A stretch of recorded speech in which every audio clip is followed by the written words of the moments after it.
and I have entitled my presentation Demystifying Segmentations, which is possibly a little bit ambitious, but we'll give it a go. What I will do this afternoon is I'm going to give you quite a quick description of what they are, why we use segmentations, a couple of cautions, and then I'm going to run you through the case study with the West Gippsland Catchment Management Authority. I'm expecting that some of you in the room might be reasonably familiar with segmentations. You might have done them, you might have commissioned them, and some of you will have absolutely no idea what I'm talking about at all.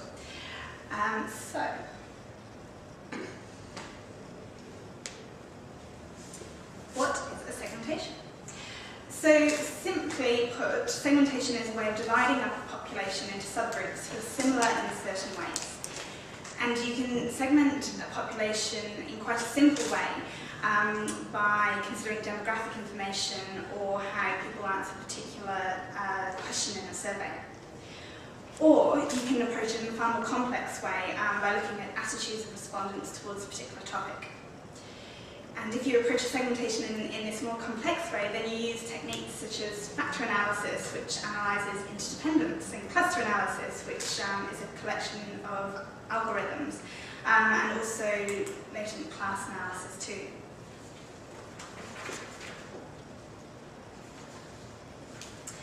However, I must confess, just quickly, that I don't have mathematical knowledge to conduct these more complex segmentations, and that's when I call upon my colleagues who are a little bit more gifted in this area.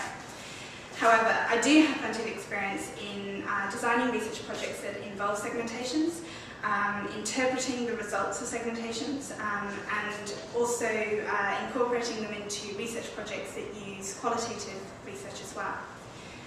So I'm going to speak a little bit more about that using the qualitative research when we get into the case study. So, why carry out a segmentation? And just to let you know, from this point onwards, I'm talking about these more complex segmentations that use attitudes and or behaviours as a basis. So, carrying out segmentations. So, essentially, you're disaggregating a population and you're recognising that it isn't homogeneous. Once identified, a detailed understanding of the various groups that exist within a population allows for the development of specifically targeted communication strategies to achieve a desired objective. So rather than a generalist or spray and pray approach for communications that only resonate with a particular portion of the population, you can be much more strategic in what you do. So therefore, a segmentation can help to maximise the efficiency of your communications. So a few notes of caution. We can all get a little bit excited about segmentations, particularly us within research companies. They're not the holy grail of social research by any means. So before we get too excited and decide to storm ahead with the segmentation, we need to ask quite a few questions, and probably the most important of which is, what do you as clients want to do with the results of that segmentation? What do you want to use that information for? We also need to bear in mind that the people performing the segmentation don't control the output, so we're not 100% sure what we're going to get out when we start completing one of these. So we don't know how many segments we're going to have, and we don't know the size of those segments. So crucially, you need a large enough total sample size to ensure that there's enough information to profile any smaller segments, and realistically a minimum sample that n equals 1,000 is a good starting place. And carrying out an attitudinal segmentation, you're needing to test respondents' agreement or disagreement with a whole raft of attitudinal statements or particular questions, and that might also include behaviours as well. And that's going to take quite a bit of time within a questionnaire, so you need to factor that time into your questionnaire design phase as well. Other things that are worth bearing in mind is the role of social desirability in self-reporting attitudes and behaviours. And that's probably quite pertinent for surveys relating to things such as smoking and drinking, and also overstatement of pro-environmental attitudes and behaviours like recycling. So some examples of segmentations that we've done.